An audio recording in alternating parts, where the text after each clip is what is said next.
wait. Oh, me too. Okay. Welcome to the podcast, everyone. I'm Jenise Bryant. And I'm Marianne West. And we are the Sustainable Living Podcast, and we're very glad that you're here today to have to enjoy a little update. And we're going to be doing a little bit of a interaction with you all, kind of doing some shout outs for a lot of people that shared some great sustainable living tips over the week. But to begin with, how are you doing, Mariana? What's been going on with you? You keep asking me those big questions. Well, one thing which is going on, and you probably can hear it in my voice a little bit, is I'm still having this cold. And, you know, it was a few weeks ago where I was just sick for a few days, and I still have congestion and all of that. And from what I'm hearing, I'm not the only one. It just seems to be this thing going around, and I'm trying, I probably could do more, but right now I'm taking a lot of vitamin D. I'm doing like extra, this is for other reason, but I drink like lemon juice every day, but it still should have vitamin C in it. I'm trying to be out in the sun, which we have sun. Thank you very much. Okay. And use essential oils. So I probably could do some more neti potting and steaming. I just have this aversion to the neti pot. Do you know what a neti pot is? I do, and I've used it, and my daughter and son-in-law are big on using it. It's helped me a lot, so I would recommend it. But it's funny that you're saying all that, and I want you to continue. But gosh, everybody's going through stuff right now too on that level. I know I have as well. So I just wonder how many other people out there are going through things. This last month, it's like I've been put through the ringer, It seems this whole winter season has been like that. And I was blaming it on having so many little people in my life who go to school and preschool and are bringing every germ possible, and they're so generous, which snotty nose is going and then right on your face, giving you those wet kisses. And you're like, oh my gosh, I just got the germ bomb. I don't even have that excuse. I've got dogs here. I don't have children. I do have children, but they're long gone, living far away. But I haven't had a cold. But what I have had is no energy. Just it goes up and down. My energy goes up and down. Like 1 minute I've got a lot of energy, the next minute I'm wiped out, or I get a headache, or I'm fighting a headache. I've had a couple of migraines in this last month. It's just been insane. Oh, and also just down. Like there was a day this last month where I was just crying all day, and there's nothing bad going on in my life. I have no, So yeah, one of the things I've been doing is trying to just really put the focus on as much yoga and meditation, of course, and I'm trying to get it back to a good handle on my diet. My diet has gone all over the crazy place, not in a good place, not as good as I want it to be. But the other thing that I'm doing is I started karaokeing again. Oh, wow. That was like my love for years. It got me through some really tough times. I had a friend down in the desert when I was living there, and we would go every week, and it was our thing. And just being among all these people that you start to get to know, and you're cheering them on and they're cheering you on, it just really makes you happy. It makes me happy anyway. So that's a big thing I'm starting to do again. I'm really excited about that. Well, good. This is kind of right along the line of laughter yoga. We just released laughter yoga podcast, and it's very similar. It's for one to find your tribe, like you were saying. You're around this people and everybody is in a positive space and you're cheering each other on. And laughter yoga is a lot like that too. You laugh together, and that makes you feel better for so many different reasons. And singing, like laughter yoga and yoga works with your breath a lot, so you get more oxygen in your body. And I need to definitely do more yoga. I keep waking up every morning. Today I'm going to do a whole hour, and if I get 5 minutes in, I'm like so lucky. Not lucky. It's just me not setting the right priorities, I guess, or having too many going on. This is kind of the story of my life, having so much going on. And part of it is you're still kind of in the winter throes, and we have full sunshine. And this winter we had a lot of rain, and I just realized that I really underwater a lot, because my plants were so happy, and we are trying to do all of those things of conserving water and not too much. And I think what I'm doing is I'm allowing my plants to survive but not thrive, if that makes sense. And I'm really at this place where it's like, well, that doesn't make sense. Either I put in what it takes to get the output, said, because I want to eat out of my yard. And so I want things to produce to the maximum, right? Yeah. And so I need to, and I keep saying that I need to do the irrigation. How sometimes you have a project you have pushed away and in front of you for so long that it becomes bigger and bigger and bigger and bigger. And then it's like impossible to start, Yeah, that's my gopher issue. We're going to be tackling that this year. So yeah, totally. Yeah, and I definitely have gopher tips. So I think I'm going to write a post on that, because people have been asking well, here's another thing I wanted to throw out as a sustainability tip, since that's something we want to do today too, is we have a Buy Nothing Facebook group in Lemon Grove, and apparently there are groups like that all over. And if you don't have one in your area, I would say... Are you talking about like a place where you can go just to get free stuff from that people are trying to get rid of? Yeah, pretty much. So what it is, it's like Buy Nothing groups, and apparently they want to keep them, it has to be local, so it's not all over the place. So for us, it's Lemon Grove, and if a group becomes big to a certain amount, I don't know, like 1,000 people, then they start a second group, and then you post what you want to gift, and it's not about bartering or, actually you're not asking for anything back. It's just, I have this and I want to gift it. And it can be used items, it can be some new, it can be anything really. And then it's not a first come first serve. It's like you're, as a giver, you can have your gift up for X amount of days and then just choose whoever you want to gift it to without any strings attached. And vice versa, if you need some, you can put out there, I need a rake. Does anybody have an extra rake? And again, it's when you give to that person, it's in the spirit of complete giving. And I find that nice, Yeah. Is that on Facebook? It's on Facebook. Okay. And, yeah, we have something like that up here. It's called Big Bear Free Stuff. Yeah. So that one is a particular organization which got it started, and I'm not sure if they're nonprofit or not, but so anyway, and there's particular rules about this, about how to conduct the group and all of that. Okay. But anyways, the reason I'm saying this is in that group we ended up talking about gardening stuff, and gophers came up and slugs and all kinds of stuff, and I thought, okay, this might be a good time to write some posts on it. Yeah.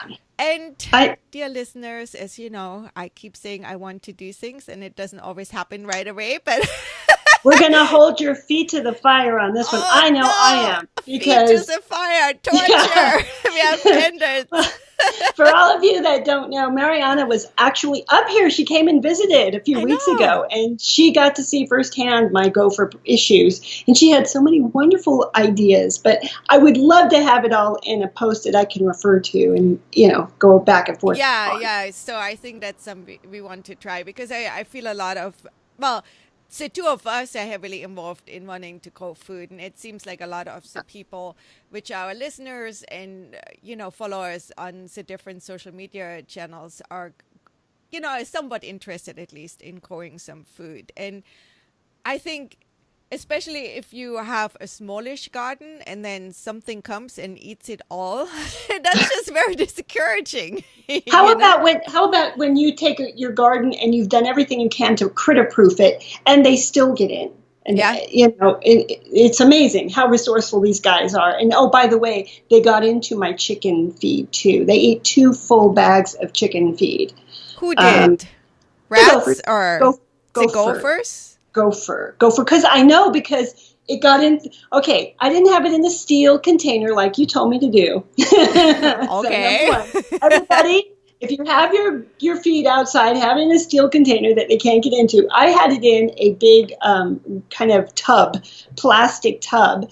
And yeah, what they did was they burrowed, or they dug a hole up underneath it, and then they chewed a hole into it, and then just chewed their way through the food. Yeah, 2 bags of food in just no time. Yeah. So that could also be rats helping. And I have rats in my mind because we had National Geographic happening in my house today. So seriously, those animals are just too much. So this morning I had an interview with Mark Lefko, which I was very excited about, and it's probably going to be released maybe in a month or so. But he wrote a book about big companies doing sustainability practices and interviewed like 21 CEOs of like huge companies. And so he works on that level. And I find it very exciting when people, like we do a lot of what is your personal action, but really when companies change the whole focus, we can make such a difference in the world, But I'm mentioning that because I was in my office here, which if you see this on YouTube, then you see my little screen behind me. So I'm in my cubby hole doing my interview, and I'm hearing this noises on the door and scratching. And I'm like, what is this?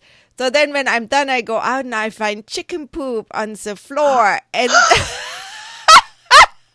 Whoa. And my son is over, he's helping me with that project, which I come to in a second.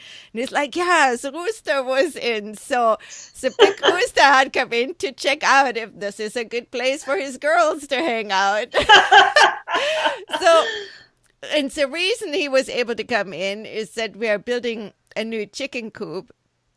And we went to all different ideas of placing it and so forth. And one of the reasons I want to build one is a friend of mine, Soiree. She has Permaculture Velocity, a podcast, which she hasn't recorded in a while, but it's a really good one to go back to and listen to.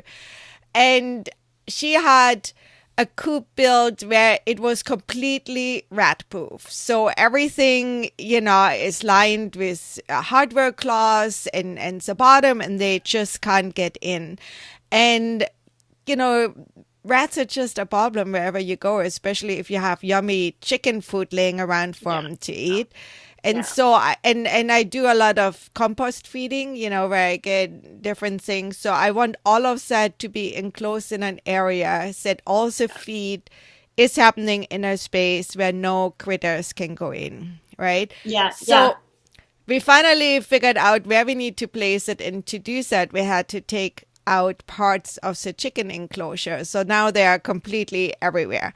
Before, only half of the flock was everywhere all the time. I usually would let them out every day to do a round, but now they're just everywhere, and they love our house. How many are there again? Just so everybody knows. So right now I have 14 girls and 1 boy. Okay. Because we are only allowed 1 boy, and at least you're allowed 1 boy. Yay. Yeah, I know. Some places you can't have one. Right. But I don't know if I had mentioned that before. We had babies which grew into boys, and so we had a few too many and didn't have the time and, different circumstances to take care of them right away. And a neighbor had turned us into animal control. And I was so saddened by that, because it's like, knock on my door, or at least leave a note, if you're afraid that I might be one of those angry people you can deal with. Something that we all have an issue with is, I know for me, I'm very non-confrontational. I don't like to confront people about anything, Right, so but then leave me a note, write me a letter, Right.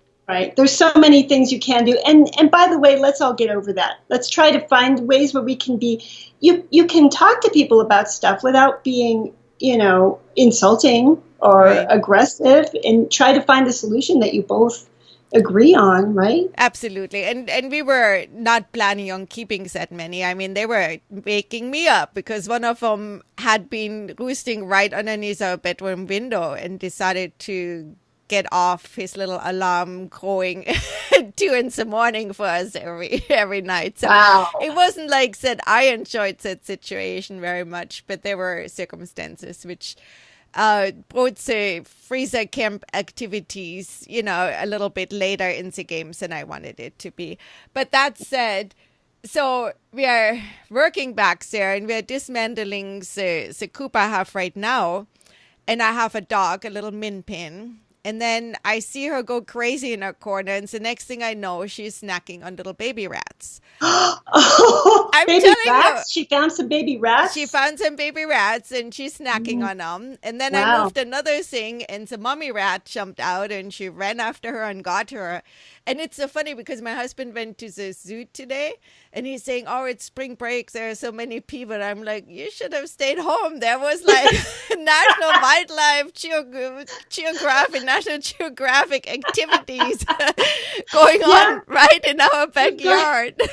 You've got your own little community nature reserve there, don't you? I'm telling you. And some of that nature, I mean, I understand that all, beings have a role in the whole world or in the whole system, but rats are not my favorite. I'm fine with them to be somewhere and a little bit, but not if they come too close to the house and not if they're eating all my fruit or, everything. And if you have any kind of livestock in your house or in your area, in your backyard, you're going to have to deal with that in some way, shape, or form. We've had the mice, not rats. I have never seen a rat out here. I've just seen little field mice. I'm pretty sure they live somewhere. I mean, wherever you go, there are rats. They are I've just never seen one. I'm just saying, and I haven't seen anything that looks like a rat poop either. I've just seen mouse poop, but they do get into my poop as well, and that's one of our projects for this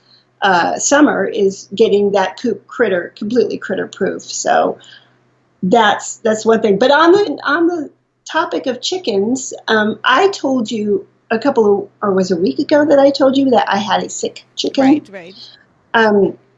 So she had this poopy butt for quite a while, and I had tried to pick her up to kind of clean it off on several occasions, and she just was she's the most skittish one of them all, which doesn't make sense because she's the biggest one too. But I finally got a hold of her, and of course I asked my chicken mentor, Marianne here, and she told me that might be a good idea to separate her from the rest of the flock.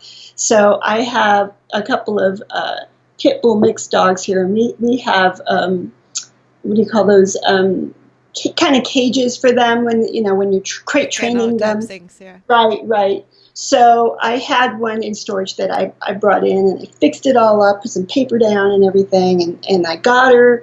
And first thing I did was soak her to get all that junk off her butt. But then I brought her, dried her off, put her into the cage and everything, and she was not moving. I mean, she was standing, so I knew she was alive, but it was like she was a statue for hours and hours. And when you'd look at her, she'd be sleeping a lot, So I figured out that she's sick. There's something going on, and that's why she had the poopy butt, because she's been having diarrhea for a long, long time. So I just was trying to give her food that she would like and, do all these things, but she wasn't really improving too much. And I thought, okay, I'm gonna just break down. I'm gonna call my vet and see what they say. And they don't look at chickens, but the lady at the front desk actually has her own. So she said she had an issue with one of hers, and she called the feed store down the hill, and she gave me the number, and I called them, and they said, oh, well, do you have any antibiotics? And I happen to have some tetracycline, but I am not an antibiotic person. I think we've talked about this many times. Mm-hmm. I avoid them like the plague, but it's good to have something just in case there's an emergency and something happens and you can't get to the doctor, whatever. So, she said, well, just mix it up with some kind of Pedialyte or, that Gatorade kind of stuff. Energy stuff, yeah. And then feed her a little bit of that with a dropper. And so that's what I've been doing for almost a week now. And she has really come a long way.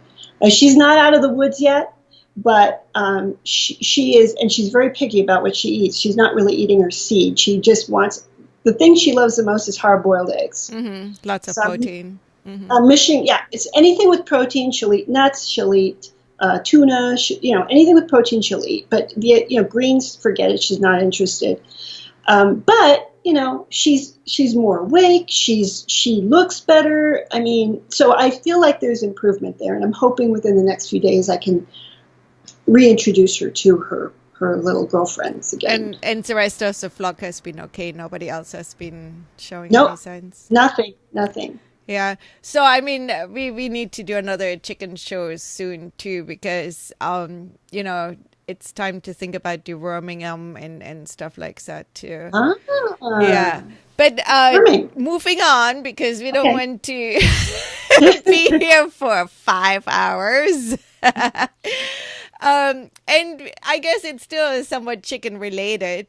I think we have talked before about mixing our own chicken food and so forth. And I order a lot of things from a co-op, which you don't really have access to because you're too far off the beaten path. So, and one of the things we were thinking about is, since we decided to meet on a semi-regular basis, that one thing I can do, Jenise could order from the co-op, I can pick it up, and then we can meet and, transfer the goods. So, yeah. An order is coming up, so let me know if you want to order some. Okay. And just to let everybody know, because I think there's other people that might want to do something like that. What is the co-op that you use again, Marianne? Asher. It's ACURE standard. Okay. So I used to pronounce it Azure. And then a friend of mine who I met at the co-op, she kept talking about Asher. And I'm like, what are you talking about? And that's only one of my problems, that I see words written, I don't hear them spoken. And so I'm pronouncing them like I would pronounce them in German, I suppose. But yeah, so they actually go quite to a few places, because one friend I met through the co-op here in San Diego moved since to Tennessee, and she has a drop there. So it's not California specific, but there are other ways to create buying co-ops, and I strongly want to encourage people to think about that. There are mills here in California as Modesto. I think it's just called Modesto Milling. I'm not sure. But they have a lot of grains, and it's all organic. But to buy from them, you need to buy at least 50 bags worth. And not everybody can do that as an individual. But between, 5 people, you can order 10 bags each. Then it's doable. So just to throw it out there as one of the tips we want to... we want to share. And so, speaking of tips, so we started some, and we're going to continue this. So right now we're just calling it Sustainable Monday Tips, or a One Tip Monday. And we have been asking just for general tips on what is your tip to make like one step towards sustainability. And we might, bring it a little bit, mix it up in the future. Maybe it's what can we do to reduce waste, or do this or that, or this and that. And it's so exciting that actually a lot of people had really, really good ideas, and we wanted to share some of those ideas. And I'm really bad with looking at things. My eyes are like, my eyes are not so great, but I wanted to... do you have, we won't be able to give a shout out to everybody right now, but we got some responses on Facebook. We got some responses on Instagram. So both of those, on Facebook, we have a page, Sustainable Living Podcast, right? That's what it's called. That's our page. And then we have a group. You started it. So What's the name of it? It's called Sustainable Living Tips, Tools, and Tactics. And it is where we really interact with people and want people to share and contribute. It's a community, basically. And so lots of people are sharing things they find online, things they know about, even things they create themselves, their own blog posts and videos. And we totally welcome that as long as it's about sustainable living in some way. Right. So the Absolutely. thing that, yeah. So Marianne is talking about, we started this thing, it's one tip Monday is what we're trying to do. So every Monday on Instagram and on our group and on our page, we're trying to get people to share one tip that helps them to live a more sustainable life. Right. And so I have one on Instagram. So on Instagram, we're called Sustainable Living Podcast as well. So if you're an Instagrammer, I don't know, is there a name for people on Instagram? Insties? Instagrammer works, I think, yeah.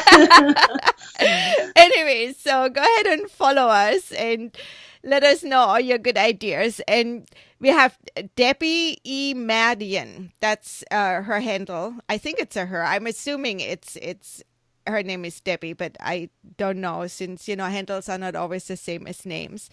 And she is saying, reserves the cooking water when steaming cooking vegetables to make stock and avoid unnecessary packaged stock or stock cubes. So I think that's fantastic. And you can, let's say you just have a little bit, you could even freeze it in ice cube trays or have like a jar. How we talked about freezing in straight mason jars. That's somewhere. I don't know if you would have to definitely make sure your liquid is also very cool before you add it, but you could add things to it. But I haven't had much luck with freezing in mason jars, just letting you know. I know. I think we talked about it before. Yeah, I have. And I think it's important that you have them straight and that you keeps the lid off so they can expand. That's my theory, because I have not had any breaks. So, right. But that might be, yes. And freeze them in ice cube trays and just then put them in a container where then you have your potato water, and it might be a little bit tough with like broccoli and stuff because that tends to be really strong. But then I would asparagus. I would use that water in the garden for fertilizer, because or drink it right away as a broccoli soup. Like keep a little bit of your steamed veggies and then throw it all in the blender and blend it up, and then you have soups the next day. Maybe add a potato to make it more creamy. So I like that soup idea. Yeah, that's a great idea. Well, I have one here from my friend Carol Petrie, who says, shop at thrift stores for clothes. America wastes a large amount of clothing. Turn someone else's clothing into something new by altering or making a quilt. Or who knows? Yeah, that's a very good idea. And I'm actually definitely at a point where, I'm a huge hand-me-down person. I love when people give me hand-me-downs because personally, the clothes I really like, I usually can't afford. So, and I really don't want to go to, Marshalls or Kohl's or whatever and spend, even if it's not that much money, but you're getting stuff which is often not produced in a very sustainable way. It's definitely not organic cotton.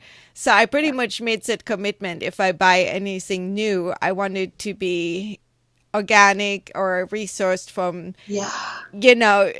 renewable fabrics. Like maybe someday we get hemp fabric even here in the United States and produced in a way that, the workers have good conditions and all of that. Yes. So. Yes. On that note, I've shared before about my daughter's made a whole side living on going to thrift shops and buying stuff, and then creating her own like little Etsy store where she resells it.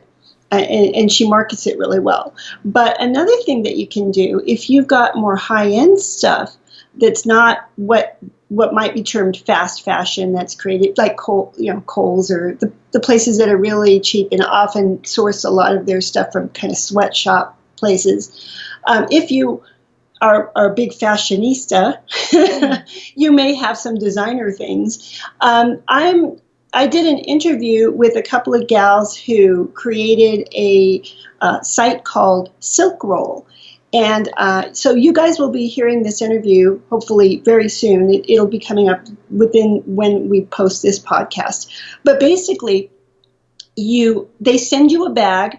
You put your kind of high-end items in it. You estimate what you think they are worth. And then you send it back to them. And they post it up on their site. And then when someone wants it, you get points for everything that is kind of swapped to other people, and then you can get other stuff on the site that maybe suits you better. So another option on those lines.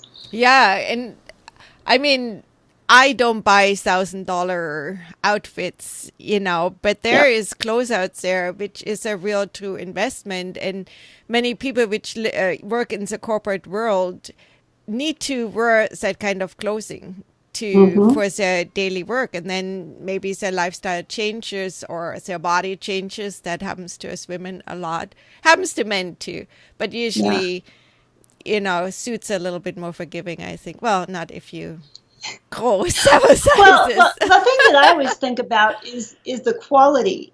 A lot of the times when you do spend a little more money, and you get something that's going to last you a lot longer. So I'm not a big shopper anymore. I never really was that much, but I am big on purchasing things that I know are going to last. So that's absolutely. It drives me crazy to buy something and you wash it 5 times and it looks like it's 20 years old. I actually have 20-year-old clothes. I do too.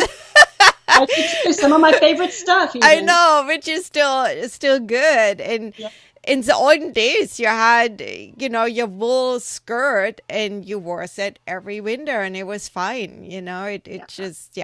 So, I mean, that's a whole other part we can get into. And it's funny that you mentioned that you interviewed those ladies, because I'm having an interview in a couple of hours with a lady in Australia, and they make underwear and sleepwear out of bamboo and organic cotton and stuff like that. So there's really, it's so encouraging that there are more companies getting that ideas that yes, we want that, and really thinking beyond just how can I make some and get the most money from it, but thinking about how does my product affect the customer? How does, think about the whole chain from the beginning. How is the cotton grown, for example, then how is it manufactured and all of that. So that's very exciting. And so I'm really looking forward to talking to her. Yeah. So I have another one from the Sustainable Steward, Hillary. And she says, bring a reusable water bottle and coffee cup. It's the easiest to stay hydrated, save money, and reduce disposable options. So yay, put it in your, I don't know, have you ever gone to a Renaissance fair? No, I never have. Yeah, I used to be a Morris dancer, which is a whole another part of my life, but it's so much fun. And we used to go to Renaissance fairs, and so half of the year we would be dressed in the Morris outfit, which is like white pants and blouse, and then you have like a colorful vest. So Morris dancing is from England, if you're not familiar with that. It was certain areas in England and kind of the border areas, and it's probably more like a fertility dancing.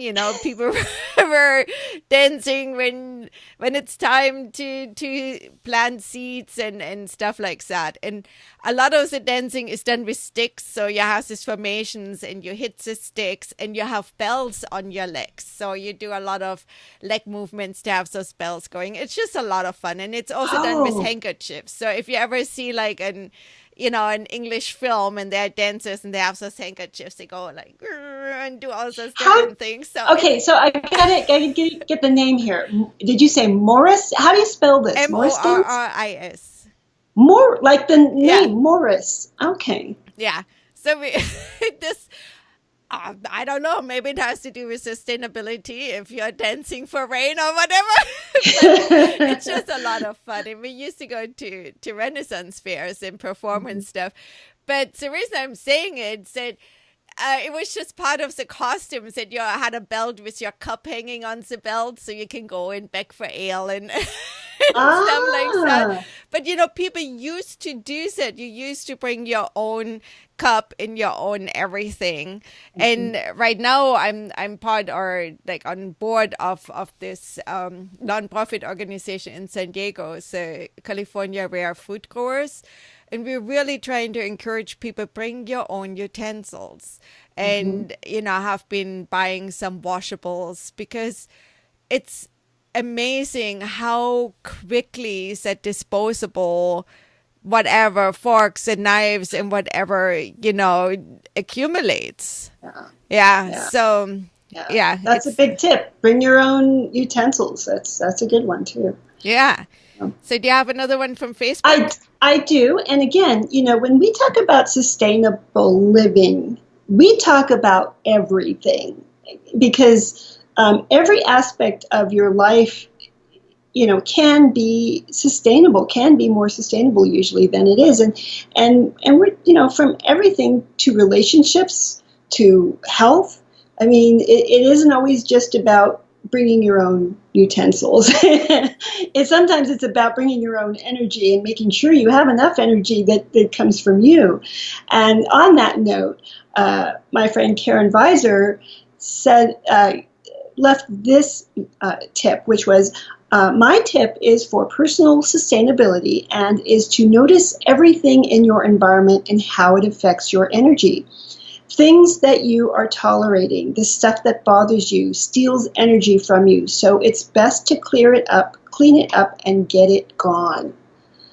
Absolutely. So, yeah, I mean, think about how that can be applied. Obviously, the minimalists will resonate with that. Get rid of the clutter in your life. That affects your energy. But I think that can also be extended to, are there people in our lives that are really kind of sucking our energy away from us? And we can love them and forgive them and not, have resentment towards them. But we can do that from a distance, and so that we are making sure that we're trying to spend as much time with people that help us to grow our energy and preserve our energy rather than suck it dry. Absolutely. I think this is which is sometimes really overlooked and undervalued, how important it is to surround ourselves with people which are lifting us up and not putting us down. And I think especially if you are trying to make changes, and I think a lot of people grew up in quite a throwaway society and let's buy new, and there's still this push that we have to have more and throw it away and get some else. And, there is this whole thing, if you haven't touched some for 6 months, you throw it away or get rid of it and stuff, which is a whole nother subject because I have mixed feelings about that in many ways, But so a lot of people make some really profound changes to move towards sustainability. And I think every time you're different from your immediate environment, you open yourself to criticism and hate and, all kinds of things. And some of it comes from people which probably feel like they should do this too, but they don't want to. So they rather are angry with you. So I think when we want to make those changes, it's super important to find a tribe. I'm not saying only be with people which think like you, because that is a mistake too, but find this tribe to go to get built up and, to find an understanding. Even doesn't even have to be a reinforcement, but you posted some the other day, said, video with a little girl which is dressed like a bee and dances, and everybody thinks she is crazy. And then she finds her tribe, and they're all bees, little girls dressed up as bees, and they're dancing happily together. So, sometimes we just need that encouragement. We need that feeling normal. Yes. So yeah, that's huge. It's huge. It really is true. If you find your tribe, then it does start to help you generate your energy and preserve your energy. You're not always having to defend yourself all the time and show your point of view. But by the same token, I would say that avoiding being judged is a very good sustainable living tip. But also avoiding judging others is another. Is another good sustainable living tip, because we waste so much energy with that. Judgment really does. It can be obviously very detrimental to the people around us, but I think it almost weighs heavier on us than it does on the people that we're judging. It just sucks all of our energy away when we could be using it for so many other things, and especially now, with the world the way it is and how difficult it is right now for many people on this planet, we need to be doing everything we can to raise up our vibration. Because all collectively, when we do that, not only do we help ourselves, but it really does affect the entire world around us. Absolutely. And I mean, usually if you judge others, they don't know that you're doing it. So, right. I mean, often they don't know. But that said, I mean, we all judge people, and it's normal. We all have preconceived ideas and so forth. I think it's just being willing to re-examine those judgments and not getting into that place of self-righteousness, like I'm so much better because I'm doing this and you're doing that. It's well, but it also comes down to little things like this. Oh gosh, look at those people, using throwaway utensils. I know those people. Let's judge them. those people, and maybe I'm not even saying it. I'm just thinking it, right? Mm-hmm. That does harm to me. That lowers my vibration. That lowers my energy. Yeah. So it's probably a more healthy way to say, look how many people are still doing this, and what can we do to make it differently. To make it easy to be different, because there are even laws right now which make it hard for in a public event. Let's say you have a street fair, you cannot serve things on reusable dishes because legally you can't wash them there, and all of that stuff. So there's definitely things we can do on all different levels, but you can bring your own and say, here, give it to me. Well, the best thing to do is to be that shining example, and do it without judgment, because the people around you who you are an example to will be more open to you if they're not getting that judging vibe from you. So, well, I mean, I think we all know that if we feel that judgment coming our ways, it's like resentment. Like resentment, or maybe I should say self-defense coming up, where even so you might agree with that it didn't go the way you wanted to or whatever. If somebody brings it up in a very judgy way, then your first reaction is defending yourself, right? At least for me. Maybe I'm just too... No, you're right. You're right. Again, it sucks our energy all the way around. Definitely. So I'm looking for. I'm so prone to mispronounce names. So I'm looking here for Carl and see, and he is on the Facebook. Maybe you find him faster. You're talking about Carl Stanley. From Manabu. Or I think that's how you pronounce it, Manapu Farms. So he's actually going to come onto the podcast too. And he posted a whole bunch of tips. So I don't want to go into all of those tips now, because I think he's going to share a whole bunch on the podcast. But he managed to reduce all his bills, or to be basically bill free. And is sharing that with people, so with you all in the future very soon. And so that's very exciting. And, this is something I really love about the podcast is that we get to know people via social media, or a lot of times people have reached out to us and we get to meet this really interesting people and find out about this earth moving, world moving. I don't know, if I say earth moving, I'm thinking of a tractor and how I need to go in the garden and move earth, But yeah, really making huge differences in their part of the world and touching so many people. And I just feel so grateful that we get to talk to, this. Yes. I don't want to say amazing too much because it has become such a word which is so overused. So.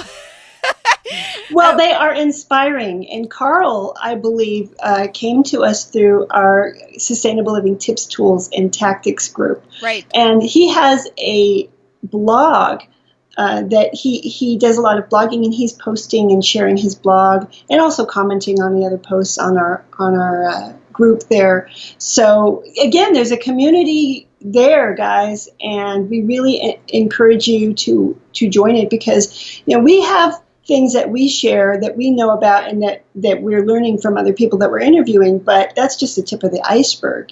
There's so many other people that have other stuff to share, and you can take advantage of it. You can contact them directly on that group, Sustainable Living Tips, Tools, and Tactics on Facebook. Right. And it's a safe group because we do monitor it. So if somebody comes in and just wants to sell, or even if somebody wants to just negative vibe people, they're not going to be part of the group. We take the liberty to ban anybody who just wants to be a Debbie Downer, so to speak. Yes. And I'm not saying don't post, sad things or whatever. I'm just talking about some people get aggressive on social media. You're talking about trolls. Yeah, that thing. Yeah. Yeah.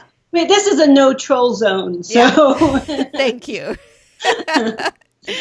Thank you. Yes, you can't hide under the pressures. Well, we're almost at the end of our time here, Mariana. I know. Is there anything we need to share? Was there a last tip or anything that you wanted to share before we say goodbye?